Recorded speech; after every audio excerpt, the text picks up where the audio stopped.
नमस्कार दोस्तों, कथा वार्ता में आपका स्वागत है। आज प्रस्तुत है मालती जोशी जी की कहानी परंपरा। दोस्तों, कहानी को अंत तक जरूर सुनिएगा और कहानी पसंद आने पर वीडियो को लाइक और चैनल को सब्सक्राइब जरूर कीजिएगा। तो शुरू करते हैं आज की कहानी परंपरा। अजय का पत्र आते ही घर में जैसे हंगामा बरपा हो गया था। सबसे ज्यादा खौफ तो इन्हें हुई थी। तुम्हारे माता पिता का ग्रीन कार्ड बनवाने में मुझे कितने पापड़ बेलने पड़े हैं कुछ पता है? पूरे साल भर की छुट्टियां बर्बाद हो गई थीं। पैसे का तो खैर कोई हिसाब ही नहीं है। शहजादे ने तो वहां से टिकट भेज दिया और छुट्टी पा गए, पर उन लोगों को हवाई जहाज पर बिठाने के लिए मुझे कितना पसीना बहाना पड़ा है, इसकी किसी को खबर नहीं है। खबर रखने की जरूरत भी नहीं है। रहने को एक घर क्या दे दिया है, वे लोग सोचते हैं मुफ्त का मजूर मिल गया है, खरीद लिया है जैसे, जब चाहे बेगार करा लो। पुराने लोग ठीक ही कहते थे, ससुराल हमेशा दूर की ही अच्छी होती है, कम से कम इज्जत तो बनी रहती है। अपना लंबा चौड़ा भाषण समाप्त कर ये सांस लेने के लिए रुके तो मैंने धीरे से कहा, अब अम्मा का मन वहां नहीं लग रहा तो अजय बेचारा क्या करेगा? वह तो बड़ी उमंग के साथ दोनों को ले गया था। अरे सब बहानेबाजी है। दरअसल उनकी प्राइवेसी में खलल पड़ रहा होगा, तभी अम्मा भारी पड़ रही हैं। अब तक तो बाबूजी थे, अम्मा उनके कारण बिजी रहती होंगी। अब तो 24 घंटे इन्हीं को झेलना पड़ता होगा। यहाँ तो एक बिना पैसे का कुली बैठा हुआ था, वहाँ उनके नखरे कौन उठाएगा? आज बैंक जाना है, कल डॉक्टर के यहाँ चेकअप के लिए जाना, परसों एकादशी है, मंदिर तो जाना ही है। ये सब गौरव धंधे निपटाते निपटाते अजय बाबू के छक्के छूट गए होंगे, इसीलिए अब यहाँ की याद आ रही है। फिर यह भी डर होगा कि कहीं हम मकान ही ना हड़प लें।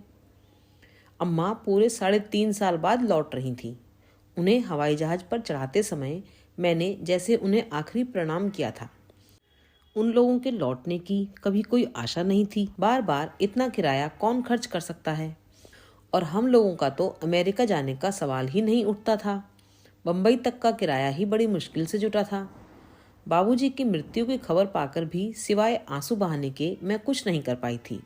जानती थी कि इस समय मेरा अम्मा के पास होना बहुत जरूरी था, पर मैं केवल फोन पर ही उन्हें सांत्वना दे पाई। उसे सांत्वना भी क्या कहा जाए, बस दोनों रोती ही रही थीं। ना उनसे कुछ बोला गया, ना मुझसे। तब से बराबर यही सोच बना रहा कि एक दिन इसी तरह अम्मा की भी खबर आएगी और उस दिन तो कोई साथ रोने वाला भी ना होगा। इसीलिए जब अजय का पत्र आया तो मैं खुशी से गदगद हो गई। क्षण भर को बाबूजी की मृत्यु का दुख भी मुझे भूल गया, पर मुझे यह देखकर बड़ा दुख हुआ कि घर में कोई भी मेरी खुशी में शरीक नहीं है। इनका गुस्सा तो रह रहकर उफन ही रहा था, बच्चे अलग भुनभुना रहे थे। अम्मा बाबूजी के जाने के बाद मैंने उनकी रसोई में स्टोर रूम बना लिया था। उनके ड्राइंग रूम पर बड़े ने और बेडरूम पर छोटे ने कब्जा जमा लिया था। उन दोनों को अब अपने कमरे छिन जाने का डर हो गया था। दूसरी चिंताएं भी थीं। बड़े ने कहा, मामा जी को फोन कर दो कि नानी के लिए एक पोर्टेबल टीवी लेते आएं, नहीं तो यहाँ दिन भर हमारे टीवी के सामने बैठी दूरदर्शन देखती रहेंगी। छोटा बोला, मम्मी अब वो अपना खाना अलग से तो नहीं बनाएंगी ना? नहीं तो उनके लिए दिन भर सौदा लाते लाते मेरी पढ़ाई ही गर्क हो जाएगी। इस बात पर तो मैंने भी गौर नहीं किया था। अम्मा की अलग रसोई का मतलब था कमरे खाली करना। उनका साथ में खाना भी एकदम निरापद नहीं था। मुझे नहीं, पर औरों को ऐतराज होता, 100 बंदिशें लग जाती। एक ही गनीमत थी कि मैंने अम्मा वाला हिस्सा किराए पर नहीं उठाया था। उन्होंने तो बहुत बार कहा था, पर मैंने अम्मा को वचन दिया था। अम्मा ने कहा था, मेरे रहते घर को किराए पर मत चढ़ाना लाली, नहीं तो परदेश में भी मैं बेघर हो जाऊंगी। अच्छा ही हुआ जो मैंने अम्मा की बात रख ली, नहीं तो आज फजीहत हो जाती।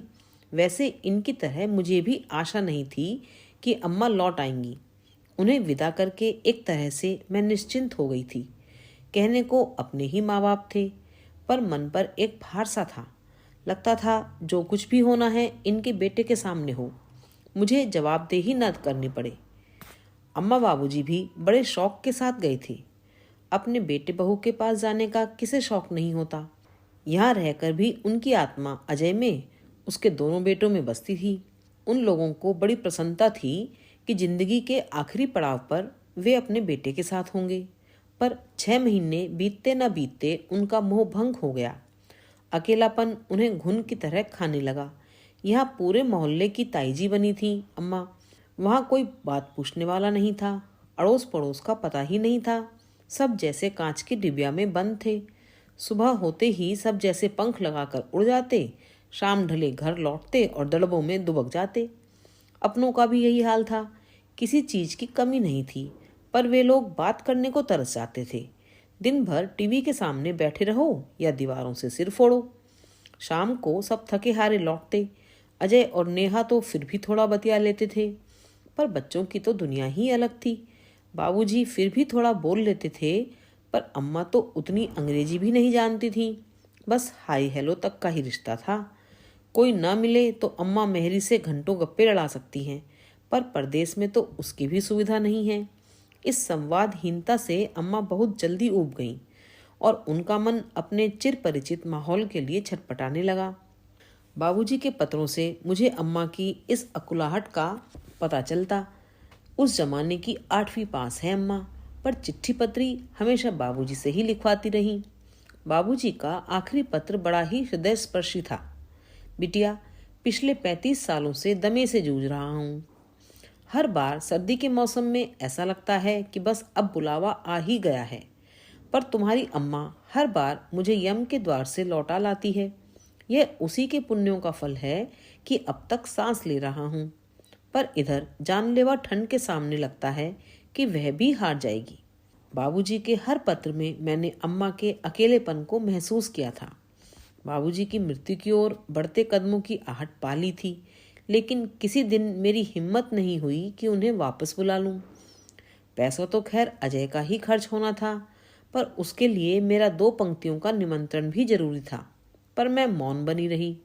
जिस दिन बाबूजी की मृत्यु का समाचार मिला, मन अपराध बोध से भर गया। लगा कि हमने जानबूझकर उन्हें मौत के मुंह में धकेल दिया है। लगा कि उनकी मृत्यु वहां की हिमानी सर्दी से नहीं, वरन हमारी उपेक्षा से हुई है। बार बार अम्मा का ख्याल आता। परदेश में उन्होंने कैसे इस वज्राघात को सहा होगा। वह तो एकदम टूट ही गई होंगी, देह से भी मन से भी।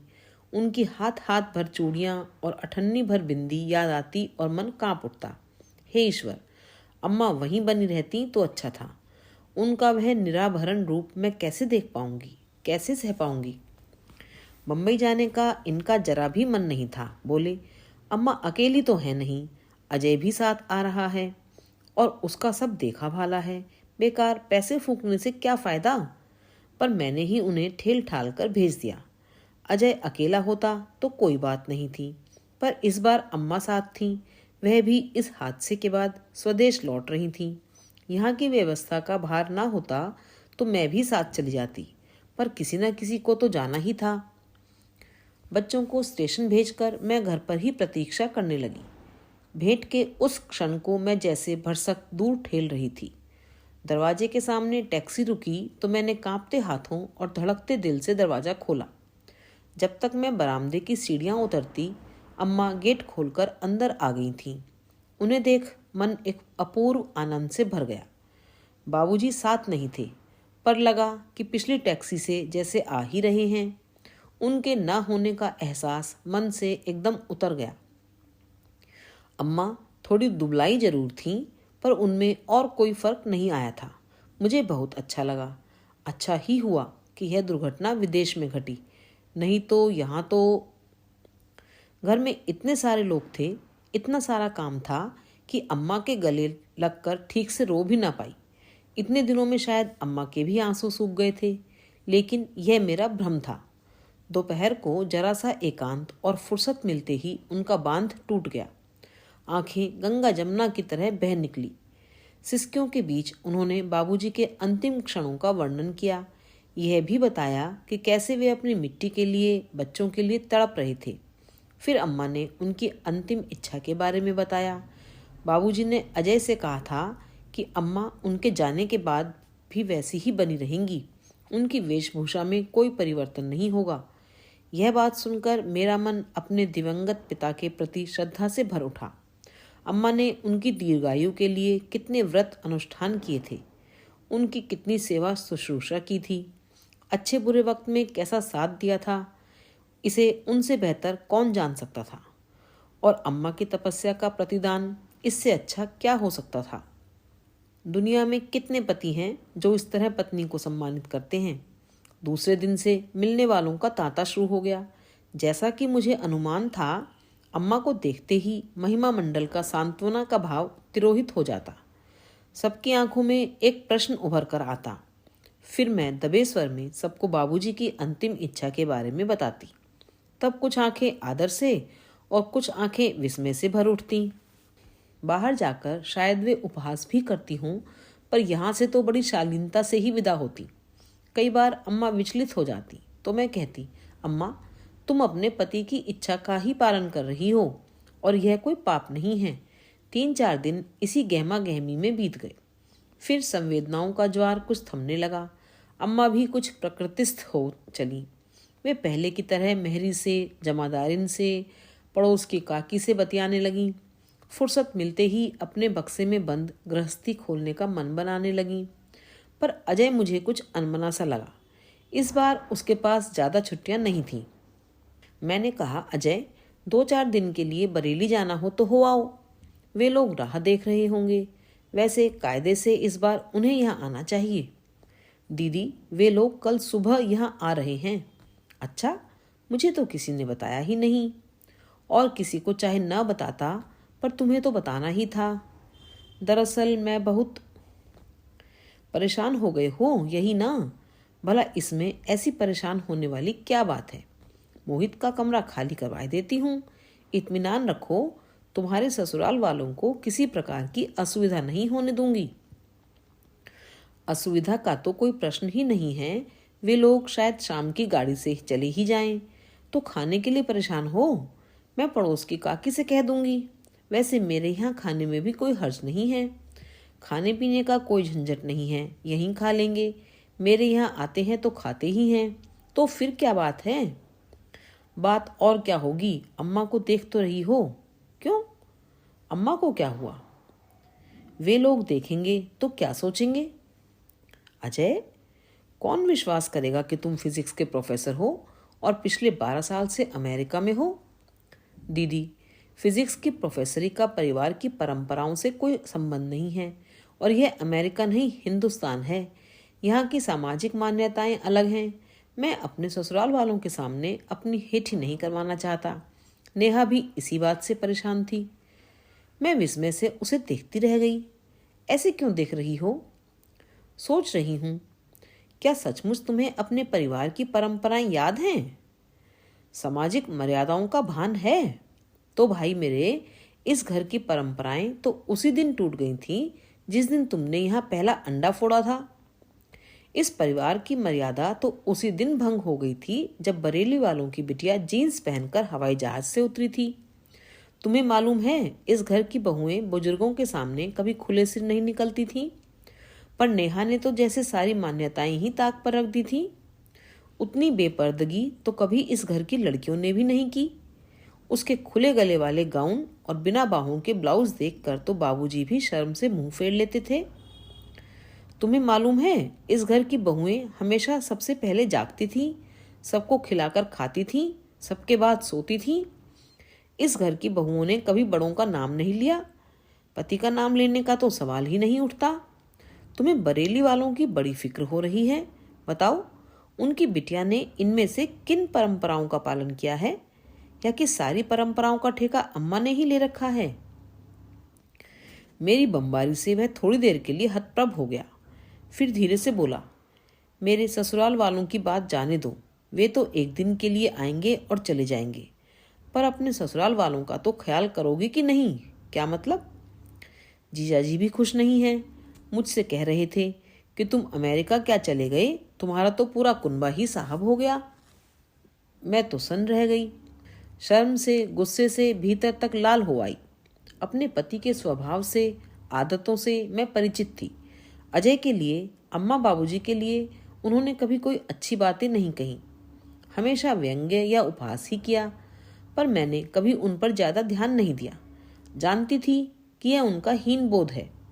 जीवन में स्वयं तो कुछ नहीं बन सके, इसीलिए शायद दूसरों की प्रगति भी वे सह नहीं सकते। पर अम्मा के लिए ऐसी टिप्पणी, यह तो हद है। वे घर पर होते तो पता नहीं मैं क्या कर डालती। इस समय तो सिर्फ दांत पीस कर रह गई। मेरी उस मनह स्थिति को भांप कर अजय वहां से खिसकने की सोच ही रहा था कि पीछे से आवाज आई, अजय बेटा, अब तो खुश होना। हम दोनों ने एक साथ मुड़कर देखा। कमरे के दरवाजे पर अम्मा खड़ी थी। उन्हें देखकर मेरी तो चीख ही निकल गई। अम्मा, यह तुमने क्या किया? मैंने बिलख कर कहा। ठीक ही तो किया बेटी, वह तो स्वांग था, कितने दिन चलता। वह स्वांग नहीं था अम्मा, बाबूजी की आखिरी इच्छा थी, वसीयत थी उनकी। इस नालायक के लिए तुम बाबूजी की आत्मा का भी अपमान करोगी। अम्मा ने मुझे अंक में भर लिया, बोली, तेरे बाबूजी तो भाग्यवान थे लाली, जल्दी छुट्टी पा गए। पर मुझे पता नहीं अभी कितना जीना है, और वह इन्हीं लोगों के साथ जीना है। इन्हें नाराज करके मैं कहाँ जाऊंगी? मैं एकदम बिफर गई। इन लोगों की नाराजगी की परवाह तुम क्यों करती हो अम्मा? तुम किसी की आश्रित नहीं हो, अपनी छत के नीचे खड़ी हो, अपना खाती हो, अपना पहनती हो, किसी के 5 पैसे की मोहताज नहीं हो। तुम अपनी मर्जी के मुताबिक रहोगी। ये लोग रोक टोक करने वाले होते कौन हैं?